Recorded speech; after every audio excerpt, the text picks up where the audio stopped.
Hello, good evening and welcome to the Friday edition of News 360 live from our studio here at Desawe in Accra. I am Martin Asiedu Dartey. And I am Ayisha. Yakubu, coming up the headlines. News 360 headlines is brought to you by Flamingo Paint, Pepsodent Charcoal and Pepsodent Herbal. 4 students of the Christian Methodist Senior High School arrested by police following a violent clash between some students and members of their Plaku community.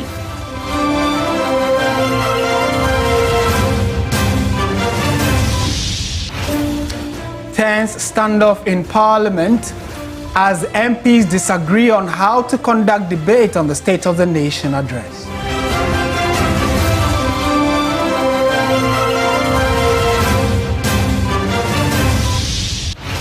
Expect stable power supply as maintenance work on West Africa gas pipeline is completed ahead of schedule.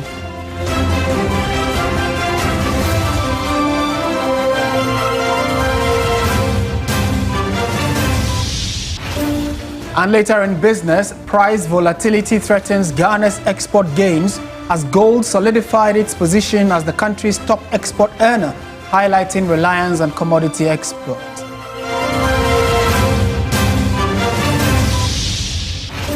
Elsewhere, President Donald Trump and his Ukrainian counterpart Zelensky in heated arguments at the White House to discuss how to end the war in Ukraine.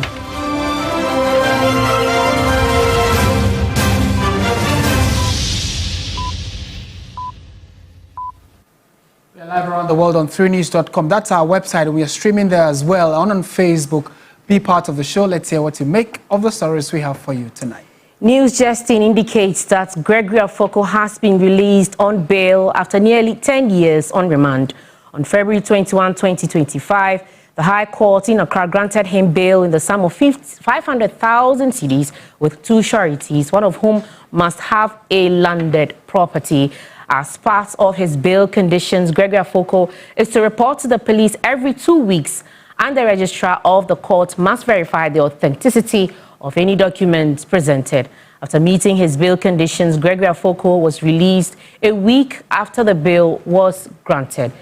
Gregory Afoko was arrested in 2015, accused of conspiring with others to kill Adams Mahama in an acid attack outside his Bolgatanga home. The trial commenced in 2019 and concluded in 2023. On April 27, 2023, a jury returned a verdict of not guilty against Afoko on the charges of conspiracy to commit murder and murder. Following the jury's verdict, a retrial was scheduled for Gregory Afoko, while his accomplice, Asabke Alande, was sentenced to death after a guilty verdict.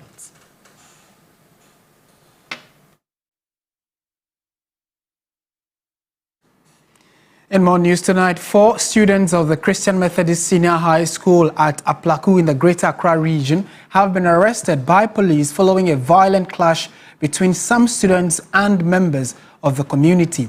A misunderstanding between some students who attacked their colleagues over a missing phone on Thursday escalated earlier into Friday, leading to their arrests. Correspondent Asiedu has filed this report.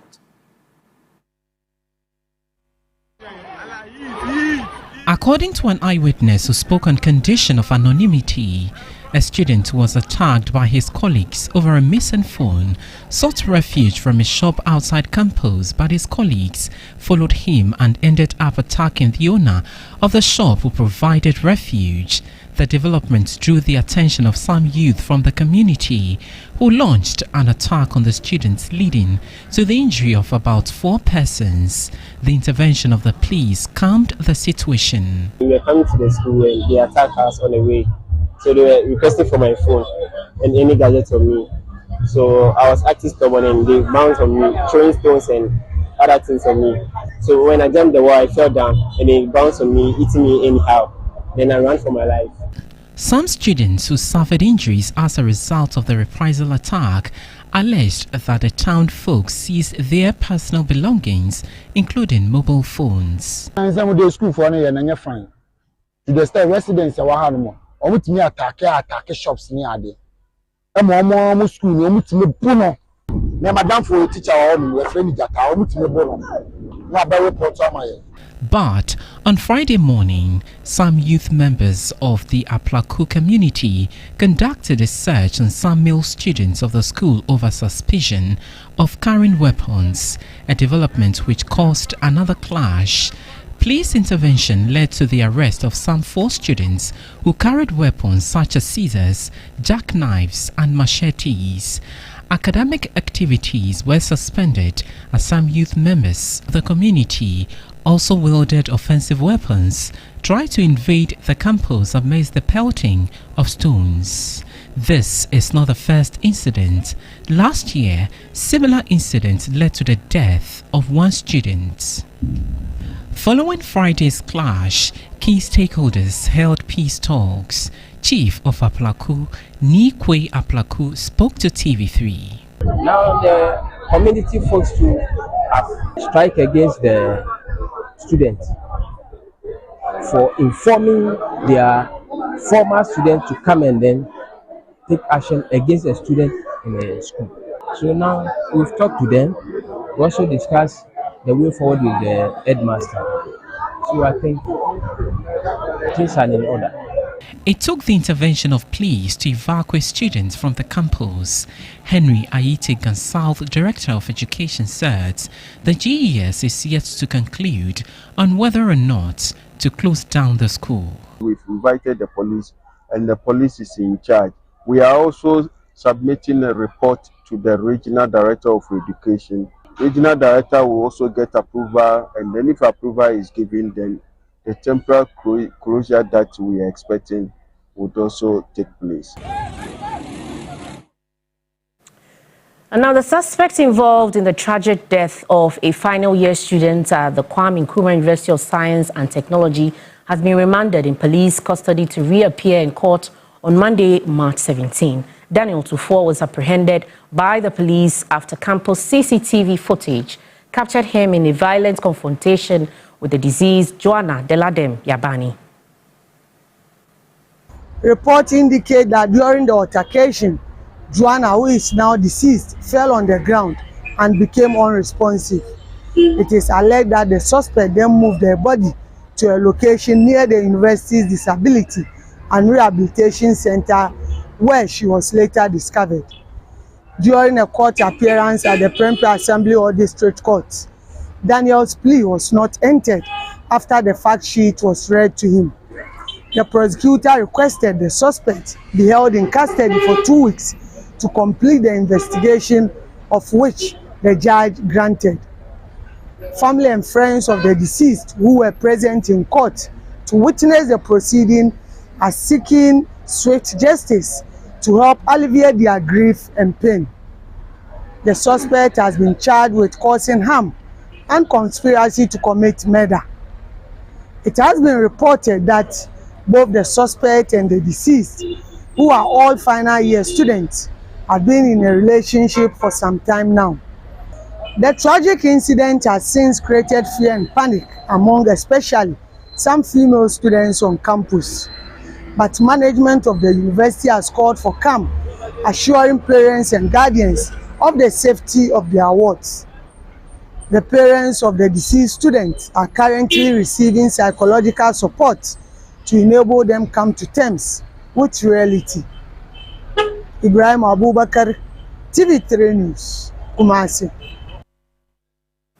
Quite clearly, the issue of abusive relationship appears to be gaining notoriety in the universities. And to help us understand and prefer solutions is Dr. Chris Akom. He is a clinical psychologist at the University of Cape Coast. He joins us via Zoom. Doc, good evening to you. Now, help us understand the situation where a love relationship turns to the extent where one person ends up killing the other. Would you say this is intentional? Well, good evening to you as well. And a little correction. I still use the title Mr. Right, so to the issue at hand. It's rather unfortunate, and this is a very sad incident. And my heart goes out to the family and friends of the victim. Now, as you mentioned, love is a very complex thing. It's an emotion that can make one do things that they never thought they could. Now, for a situation like this, where unfortunately one loses her life, it's not necessarily an intentional thing, but it's a matter of emotional regulation. Now, as I mentioned earlier, love is complex. At that age, and then they are final year students in their early 20s, I'm told from the report. And they just, sort of came out of adolescence. So their emotions are well developed, but they do not have the executive capacity to regulate it. So then they have difficulties with emotional regulation. And in a case like this, they are likely to act in very rushed ways because of how they interpret events around them. Sometimes too, people have wrong models that they imitate. So if the person, for instance, came from a house where there was some abuse, then there's a likelihood that they may also perpetrate such abuse. So that is where you have such incidents likely to happen. And then there's also the issue of dominance and over control, which can also be at play here. So unfortunately, somebody has lost their life, but at the time that the act was committed, it may not have been intentional. Sometimes they just don't know how to manage their emotions. So outbursts of anger, they do something and engage in some act, and it may result in such fatalities. So, Doc, we all know that walking away is usually the right thing to do, but how can we spot the red signs? Well, as you already said it is the right thing, but it is not the easiest thing to do. Sometimes people are so invested and there's an over-reliance on the other partner, especially when you have the female being overly reliant and dependent on the male. So there is that control that the male has over the female, and they tend to dictate whatever the female has to do. So it may not be that easy because they feel that when they walk away, they have lost a lot. Now, you need to know that you need to gather some courage, and it doesn't come easily. But then you look at certain things. One, how did the relationship go? And how was it? And how invested are you in the relationship? Sometimes there are even physical barriers where you just can't get up and say, okay, that's it, I'm out of it and I'm going. Because the other partner will do anything and everything to hold on to you, to keep you in there, because the control they have over you sort of satisfying, it's pleasant, they enjoy it, they like it. For some people, they even give them a sense of purpose. So then they'll do everything to hold you in. What you need to do if you're in an abusive relationship is that you should have good support. People who will support you, people who will help you take the right decisions. And they can come in the form of, relatives, senior or elder relatives, your parents, your siblings, and find a professional, a counselor, a psychologist, anybody who is well pleased, who knows, who has had some good experience in life. And with such support, they can help you, guide you in what you do. Sometimes, right. You may even need to seek refuge in a place. So all these factors come to play. Doc, we're also aware that the parents are already receiving psychological support, but what advice would you give to them at this very critical time? Parents of the deceased. Well, at this time, yes. So first, they need to grieve. And grieving at this time is very important because it helps them deal with the situation, come to terms with it, and release some emotional energy. Now, the grieving process can be a bit of a roller coaster, and it's not unusual if they go through it. Afterwards, where they could have made certain inputs and then apply it to the other children that they have. They need to take the support they are getting very seriously. And I also appeal to friends, loved ones, other family members, colleagues, to provide the emotional support they need, because this is quite traumatic. It's not just a passing, but the circumstances, surrounding the whole deal makes it very traumatic. So at this point, they'll be very traumatized, and it's good that they are getting the support from the authorities of the school. And friends, loved ones, other relatives, church members, you name it. Provide all the support you can have for them, and it will help them come to terms with it and then heal from it. Right, Doc. Thank you so much for those insights. Dr. Chris Akom is a clinical psychologist at the University of Cape Coast. Right, let's go to the House of Legislature now. Parliament witnessed heated exchanges as members from both sides fiercely debated a proposed formula from the Business Committee on how discussions on the State of the Nation address should be conducted. The minority strongly opposed a time allocation arrangement suggested by the majority leader, leading to a tense standoff in the chamber. Here are excerpts of the debate. The minority held the view the number of contributors to the debate should be equal for both sides. The majority, on the other hand, argued that in view of the present composition of the House, equal allotment will disadvantage members of the majority caucus. The majority caucus accordingly proposed that the allotment of opportunities for debate on the message should be based on the proportional composition of the House. Why is it that at the moment we are going to say that to debate on the State of the Nation, you are going to use a proportion and you brought your own proportion? Mr. Speaker, in any case, what are you afraid of? For the sake of equity, we need to go by the proportion so that everybody would have opportunity to speak. Why are we rationing members of Parliament and deciding on the number of people to speak? What are we running away from? In the debate of the State of the Nation, it is proper that we are giving more slots than the minority is given to debate. So, Mr. Speaker, we should not get into this new proposal that is being given us, that we should now select 2 or 3 from one side before we select. We will not hear any contrasting views if we go that way. I am not going to challenge the majority on this. Today, you are of the view that in this debating chamber, they should call 7 of you and call only 3 because you have the rule. I will not debate or let us break shoulders over this matter. When we restrict the allocations the way that you are proposing, what it will happen invariably is that it means that a member on your side gets 2 opportunities when a member on this side gets only 1. And that's not fair. What the minority leader is saying is to refer to the speaker again. I think is in order. But honorable members, to allow anybody to speak, rest with the speaker. The Minister for Roads and Highways, Kwame Agbodja-Governors, is calling for a more controlled approach of contracting. While expressing concern over Ghana's mounting road sector debt, he revealed that as of December 2024, the total indebtedness to the Roads Ministry stood at over 21 billion cedis, a figure that excludes interest accrued due to delayed payments. The total indebtedness in the ministry as of December 2024 is 21 billion 2,660,270 pesos.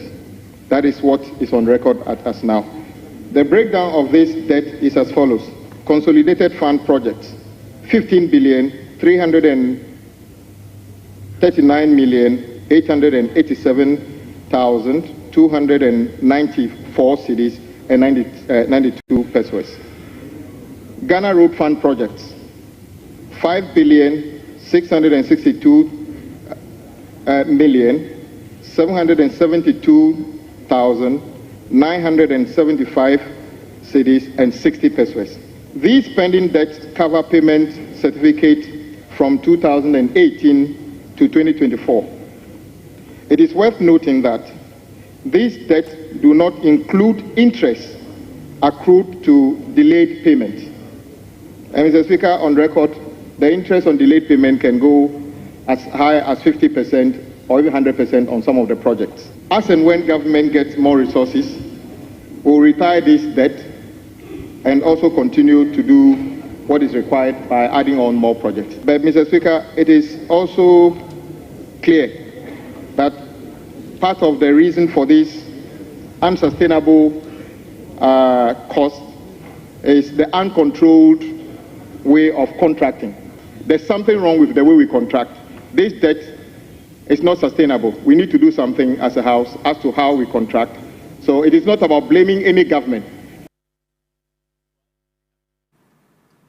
President John Dramani Mahama has announced that his government is engaging the Speaker of Parliament on sponsoring the controversial anti-LGBTQI bill that was not assented to by former President Nana Akufo-Addo.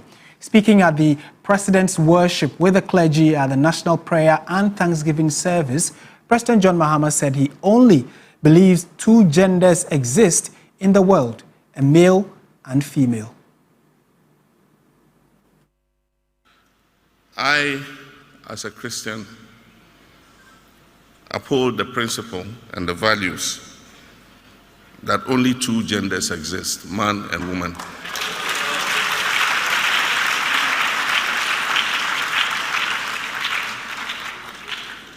And that a marriage is between a man and a woman. I've spoken with the Speaker so that a renewal of the expired Proper Families Values Bill should be a bill that is introduced by government rather than as a private member's motion. And it's my hope that that consultation would see a renewed Proper Families Values Bill. As we embark on this journey of national renewal, I'm reminded of the words in Ecclesiastes again, 9:11. And it says, the race is not for the swift, nor the battle for the strong, nor bread to the wise, nor riches to men of understanding, nor favor to men of skill, but time and chance happen to them all. The scripture reminds us that despite human effort, it is God who eventually ordains the victory. And that is why I ask for your continued prayers and your moral support. As Christian leaders, you are the spiritual backbone of our country. Your guidance, your counsel, and intercession will be instrumental in ensuring that we stay on the right path. Now let's bring you the timeline for the anti-LGBTQ+ cases, the key dates and events. They are as follows. If you would recall, the Amanda Odoi case was filed on June 11, 2023. A statement of the case was presented in court on March 14, 2024, but the Attorney General did not make a submission, so there was a no-show. The Richard Delasky case, on the other hand, was filed on March 5, 2024. However, there was no submission from Parliament and the Attorney General, so there were no shows for both places. After the legal vacation, which ended on July 31, 2024, they were back in court on October 17, 2024. And all parties, which is Amanda, Richard Delasky, Parliament, as well as the Attorney General, were directed to file their processes. And on October 31, 2024, the AG was granted an extension to file. And then on November 19, 2024, statements of the cases and a memorandum of issues were filed. Additionally, plaintiffs were directed to file amendments by November 27, 2024. On December 18, 2024, that was a date set for a judgment, and the court unanimously dismissed both suits of Dr. Amanda Odoi and Richard Delasky, noting that the bill had not yet become law. Richard Delasky was then back in court on February 26, 2025, this past Wednesday, to withdraw his case against the anti-LGBTQ+ bill, and it was withdrawn and struck out by the Apex Court.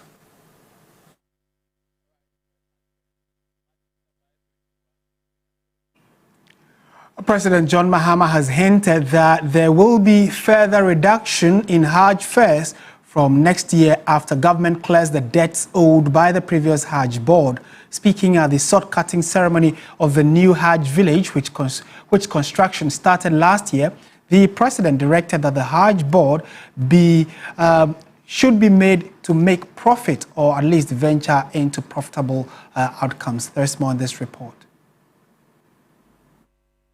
You may recall that my first public engagement upon assuming office was with the Ummah at the National Mosque, Kanda, where I made a solemn pledge to alleviate the heavy financial burden of Hajj on willing Muslims who intended to perform the pilgrimage.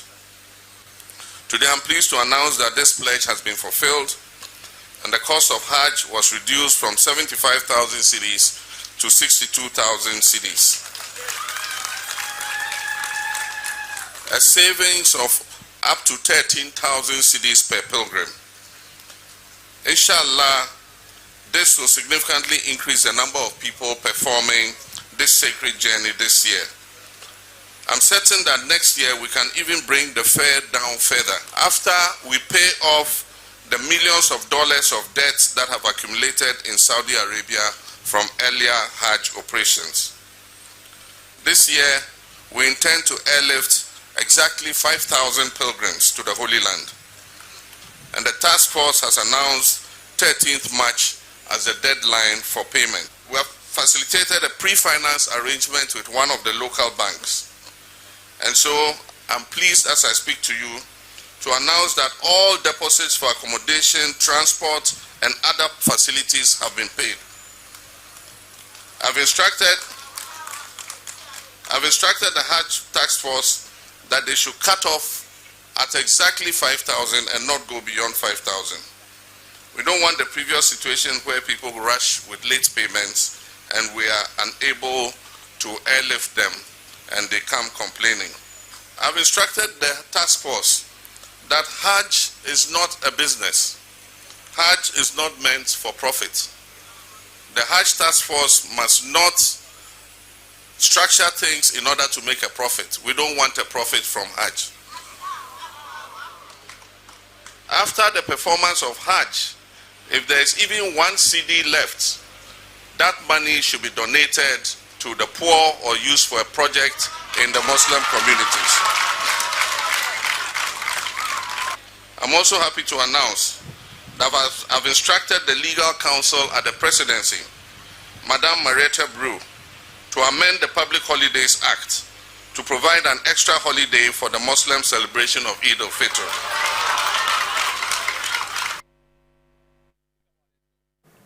To some more stories this evening, the Trades Union Congress says if President Mahama is poised to creating more jobs as contained in his State of the Nation address, then he should immediately reinstate dismissed workers.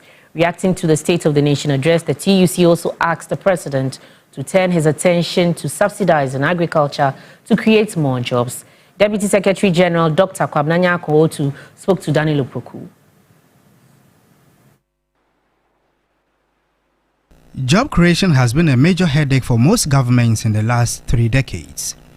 In Ghana, available figures indicate that more than 2 million youth are unemployed. In his State of the Nation address, President Mahama described the unemployment situation as a security threat. He emphasized on creating jobs which will propel growth in the economy.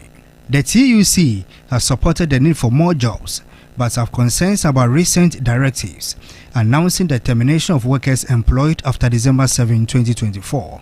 Deputy Secretary General of TUC, Dr. Kwabena Yakubu, said if President Mahama is ready to create jobs, he should reinstate affected individuals. You cannot talk about solving the youth unemployment problem when by government fiat a large number of people are also being rendered unemployed. This notwithstanding, we recognize the challenge with the appointment, the way these appointments were made. We recognize it. But as a gesture of goodwill from the father of the country, we think that he should stop the revocation as a starting point in solving the unemployment challenge that Ghana faces. He again said that the president could turn his attention to creating jobs in the agricultural sector by subsidizing agriculture. If you do a poverty analysis, a majority of the poor are in farming. So it becomes a little bit more challenging if you ask young people to go into farming when they know that the poor are in farming. It is for this reason that we think that the president must try to do something to reverse. He also pointed out that review mining agreement clauses will open avenue for job creation. We also need to stop this debt-driven development, where in this country, every major project that this country undertakes has been done through loans, taking dollar-denominated loans. When in fact, we are also allowing large repatriation of profit and resources from, say, the gold sector. So we need to make our natural resources count in our development. The General Secretary of the Teachers and Education Workers Union, TEU, King James Azotiba, appealed to the President to consider job creation in the hospitality sector. If you go to the Ghana Museum, have you been there before? You can spend the whole day there and you will not know that you are in Ghana. But where would the tourists sleep? Our hospitality centers are private and they are very expensive. They could employ more. We all travel and see. And we know all these things. So there are a lot of things that I believe on the manifesto of the NDC. A special prosecutor, Kissie Jabeng, is making a strong case for an expansion of his office's powers, including the incorporation of its laws into the Constitution to strengthen Ghana's fight against corruption.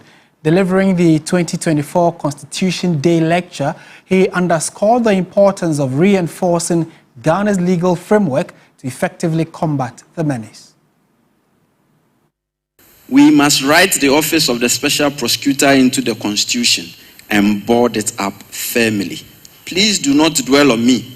Leave me out of the equation. I'm just one person, obviously.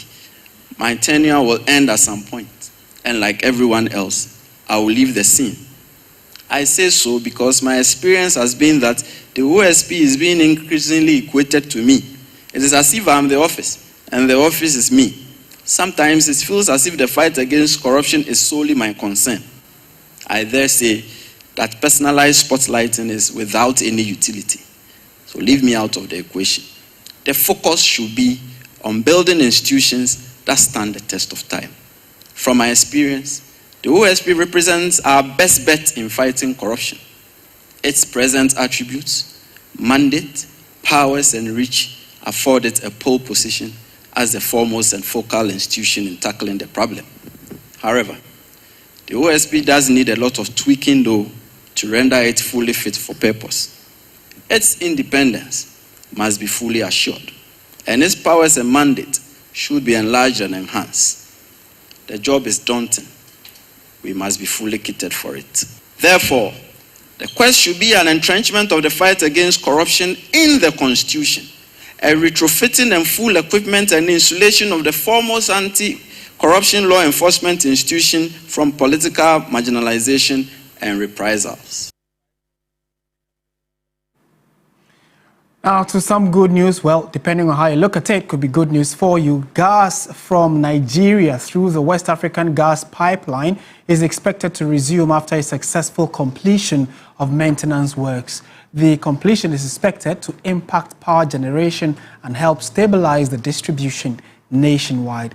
We got a statement from WAPCO, which is a West African company, and I want to take you through the specifics of what they captured in their statement. And it says, the West African gas pipeline is pleased to announce the safe and successful completion of critical pipeline maintenance activities and the resumption of gas transportation services in Ghana, Togo, and Benin. The project, which spanned 4 weeks, involved temporarily shutting down the pipeline's laterals into Cotonou, Benin, Lomé, Togo, Tema, and Ghana. Despite the complexities and challenges, the project was completed ahead of schedule and with remarkable efficiency and safety. So WAPCO expresses its sincere gratitude to the governments of Benin, Ghana, Nigeria, and Togo for their continued support. Now, you'd recall that even before President John Mahama took office, there was the concern that the pipeline will be shut down for maintenance works. And it came up that there wasn't enough fuel to run our power plants. But fortunately, this is over, so there should be gas supply, which should cheapen electricity cost for all of us. You're still watching News 360. Stay with us. We'll return with the latest in the world of business.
Welcome to the business segment here on News 360. I am Michael Obodu. Now, Ghana's trade surplus skyrocketed to 44.7 billion cedis in 2024, marking a staggering 740% increase from the 5.3 billion cedis recorded in 2023.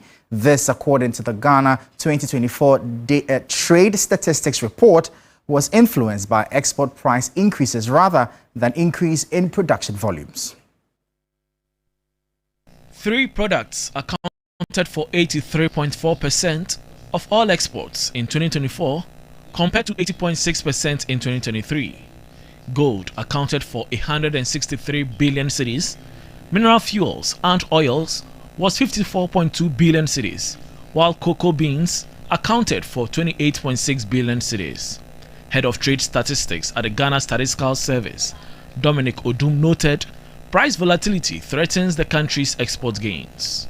3 commodities, gold, crude, and cocoa, constitutes 3/3 of our total exports. And if you look at the price indices, you realize that all these commodities experienced some upward price changes, making it let us gain more from what we are exporting. But then if you take out the price effect, you realize that in volume terms, we have actually not done well as we are seeing on the face of the nominal terms. Gold solidified its position as the country's top export earner, highlighting Ghana's reliance on commodity exports. President of the Ghana Union of Traders Associations, Dr. Joseph Obi, noted cocoa farmers are the least earners in the industry's value chain. Cocoa used to be the topmost commodity that was taking care of the whole nation. Now it's going down and down. Gold have taken the lead and all that. Why is this so? Because the farmers will uproot the trees and give it to the galamseyers. Because in the value chain, the share of the resources, they are getting just little. They are just being cheated. That you see that those in the service industry, service areas of the cocoa industry, they are getting the chunk. As former U.S. President Donald Trump pushes aid cuts and pro-America policies, the CEO of the Ghana Investment Promotion Center, GIPC, Simon Maggi, has recommended that Ghana explores direct trade opportunities with individual U.S. states. Maggi, a former executive secretary of the American Chamber of Commerce, Ghana, revealed that GIPC is already working on this strategy to attract more investment from the U.S. He made these remarks during a courtesy visit by the Importers and Exporters Association of Ghana to his office. The truth is that he has been elected to do what's in the interest of the United States, just as President Mahama has been elected to also carry out what is in the interest of Ghana. So we would have to focus on what is in our interest. Luckily for us, the U.S. is so big and so diverse that we can focus on investment from the U.S. without, necessarily asking the federal government of the U.S. I'm thinking that as a country, we can begin to have closer relationship with governors, with mayors of cities that want to look at investing in Africa or investing in our country. Then they will be able to strike the partnerships which are very essential for us. And, the foreign minister has said that his mantra is to focus on economic diplomacy. I just want to put it out there that we at the GIPC, we are ready to support that, helping our ambassadors to go with a mindset to attracting foreign direct investment into our country. Junction Mall has reaffirmed its commitment to education by supporting 100 bright but needy students in its catchment area with essential learning materials, including books, footwear, school bags, and stationery. The initiative, which began 8 years ago with only 6 students, has grown significantly over the years. 3 years ago, organizers expanded the project to reach 100 students annually, with hopes of increasing the numbers in the future. The center manager for Junction Mall, Joseph Denye, emphasized the importance of providing students with the necessary tools for their education. He highlighted the organization's long-term vision of ensuring that beneficiaries receive not just books and stationery, but also school uniforms. We go to the various schools, the basic schools in the catchment area. We pick students who are brilliant but needy. And we are supporting them with these items because we believe that these are the items one need to educate his or herself. And so we trust that if you get all these items, it will be easy for you to have your education. Co-Education Director George Ayariga commended Junction Mall for its continuous investment in the future of young learners. We are glad that we have a number of our students who have been supported by Junction Mall, and it is my prayer that this wouldn't just be for this year, but the rest of the years to come. Indeed, it is gratifying that they are here in our municipality and have had time to invite about 100 students to be part of this ceremony. As Junction Mall continues to expand its support, it remains committed to making quality education accessible to more students in need. Senior manager in charge of mining at Anglo Gold Asiedu Mine, Ghana, has reaffirmed the company's commitment to empowering individuals and advancing societies. He was speaking at the Start Right End Well annual program for first-year undergraduate students at the University of Mines and Technology. The Start Right End Well program is an initiative to provide first-year students at the University of Mines and Technology, UMAT, with the necessary support and guidance to enable them excel academically and in their future careers. It is funded by Anglo Gold Asiedu Mine with support from Ladies in Mining and Other Professions and UMAT. Addressing the first-year students, Senior Manager in charge of mining at Anglo Gold Asiedu Mine, Bayarina Imani, emphasized on the company's commitment to education and youth development. Last year, we invested 12 million Ghana cedis through our education and youth development program to promote access to quality education and empower the youth in the municipality. I'm also happy to announce that we are working assiduously to complete the establishment of the Smart Systems Center here at UMAT. The immediate past Pro-Vice-Chancellor of the University of Mines and Technology, Professor Anthony Simons, who was happy with the project, emphasized on the collective goal of not only ensuring the survival of students, but also empowering them to thrive. We are not content with simply seeing you survive. Our collective aim is to equip you to thrive. We are committed to building a robust foundation that will serve you well beyond the confines of the campus. Some of the students interacted with TV3 News. It has been very impactful, and I would like to recommend it for the next batch that will be coming, the next year, the next 2 years. Yes, it should be something continuous. The Start Right End Well program has helped me. It has enlightened me on the things I didn't know, and the things I knew, I have been able to know how I'm going to go about them in a very best way that will help me get a successful academic journey, balancing it with social life. Erama Smith, TV3 News, Takwa. And that'll be all for the business segment here on News 360. I am Michael Obodu. Up next, the sports.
Welcome back to News 360. Time now to do sports, and we're starting from the Super Zonals. And Infantipim School showcased unreal determination, resilience, and willpower to overcome fierce rivals, St. Augustine's College and Asiedu College, to be crowned winners of the 2025 Central Regional Super Zonals competition. The Red and Black boys amassed 116 points at the end of the two-day meet, breaking numerous records as their lowly opponents watched on. Ayisha of 3 Sports was there and has put this report together. So it is joy for the people of Infantipim School because they have won the Super Zonal competition now back to back to back. They earned a total of 116 points, and it's mainly thanks to the job that some of the athletes did on the tracks. Joseph Kofi and Jonathan Nkrumah performed admirably in the tracks to get the results that they needed. Here is a reaction from the athletes after winning back to back to back. But I'm not feeling well, that's why. That's why I'm saying nothing. The next step is we have to just look up to God, just to pass our upcoming papers. And Charlie, if you pass to her, I'll show you. The skills are already there, so just you pass her out just to go to the schools, that's all.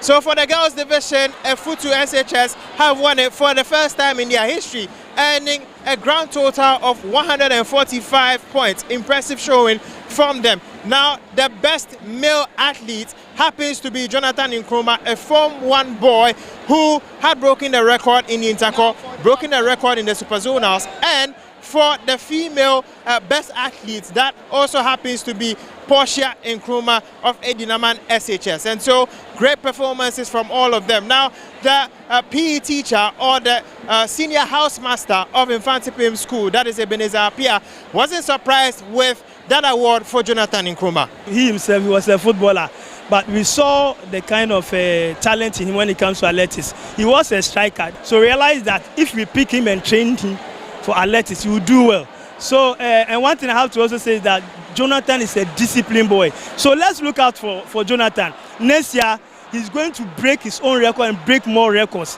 because we are believing that Mobile will finish the tartan track that they are building for us. I'm telling you, the students and all athletes will sleep there. We want to say a very big thank you to Abusuapen Badin. He is leading Mobile to build this tartan ultra modern athletics stadium for the school. So it is quite apparent now that Infantipim's playground is the Super Zonals, now being one of the most dominant forces in the competition, and they will be looking again to win it next year. Ayisha for 3 Sports from the Cape Coast Stadium.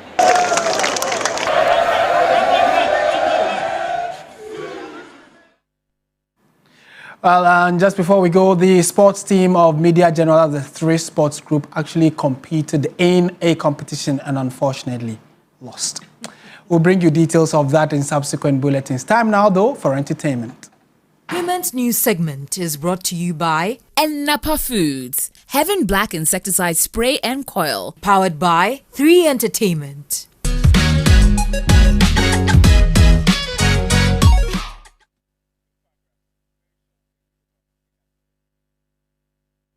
Well, good evening. Let's do some entertainment news updates here on News 360.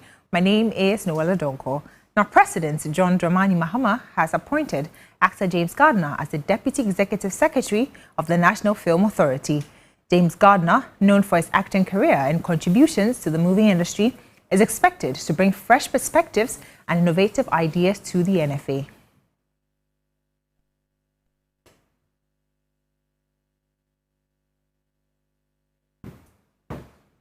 And information reaching us suggests that he is going to be the Deputy Executive Secretary to Kafui Danku Picha, who has also been appointed the Executive Secretary of the National Film Authority. Now to some more stories. The Black Avenue Music, a record label owned by musician and entertainment entrepreneur D Black, has announced the signing of a new artiste, Paul Noun, to his label.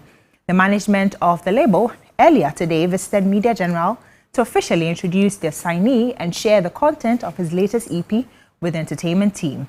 An exclusive listening session was held for the team to seg Paul Noun's latest EP titled People, Places and Things.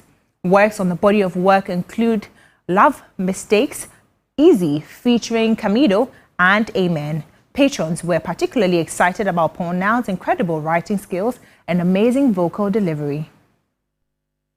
On Monday, and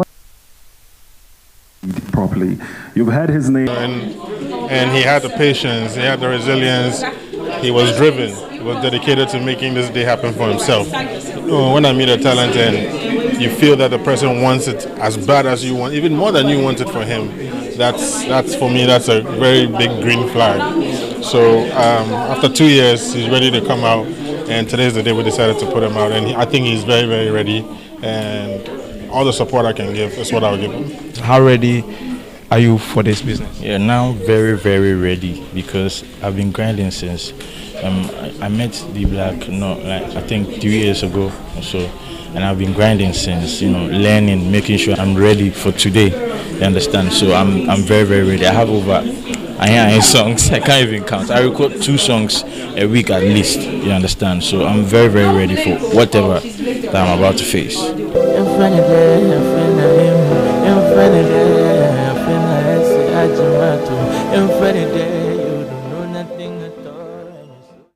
Well, that'll be it for the entertainment news segment here on News 360. My name is Noella Dogo.